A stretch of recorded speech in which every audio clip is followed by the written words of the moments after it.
जगात जेव्हा अनेक संस्कृत्या लिहायला आणि वाचायला शिकत होत्या, तेव्हा या भारतभूमीत एक असे ठिकाण उभे राहिले जिथे ज्ञानाचा सूर्य कधीच मावळला नाही. ते ठिकाण म्हणजे नालंदा विद्यापीठ. इसवी सनच्या 5व्या शतकात गुप्त साम्राज्याच्या काळात स्थापन झालेले नालंदा हे जगातील पहिले निवासी विद्यापीठ होते. विचार करा, आजच्या 1500 वर्षापूर्वी जेव्हा वाहतुकीची कोणतीही साधने उपलब्ध नव्हती, तेव्हा चीन, जपान, कोरिया, पर्शिया आणि श्रीलंकेतून तब्बल 10,000 विद्यार्थी येथे शिकायला आले होते आणि त्यांना शिकवायला 2,000 पेक्षा जास्त शिक्षक तेथे कार्यरत होते. नालंदामध्ये प्रवेश मिळवणे इतके सोपे नव्हते. विद्यापीठाच्या मुख्य दरवाजाजवळ जो द्वारपाल असायचा, तो पण स्वतः एक विद्वान असायचा.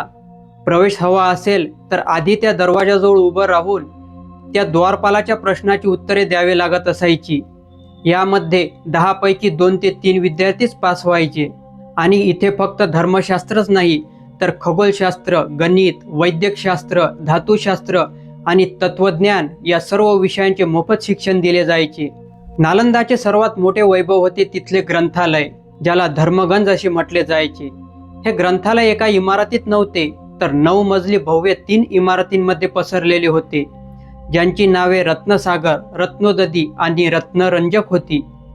शिवाय लाखो दुर्मिळ हस्तलिखिते आणि पांडुलिपी येथे सुरक्षित होत्या.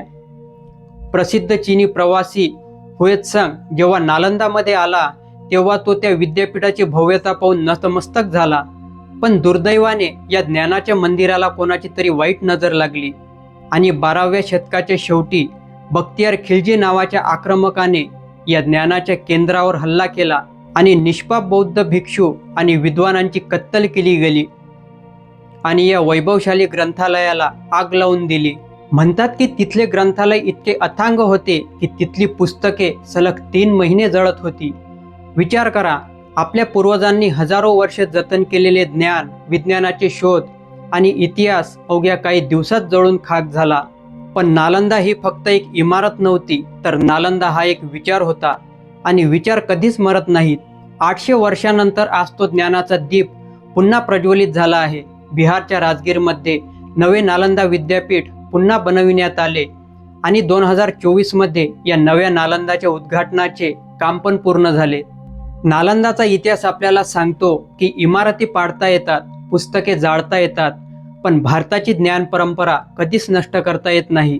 चला या महान वारशाचा अभिमान बाळगूया आणि ज्ञानाची ही परंपरा अशीच पुढे नेऊया. जय हिंद, जय भारत.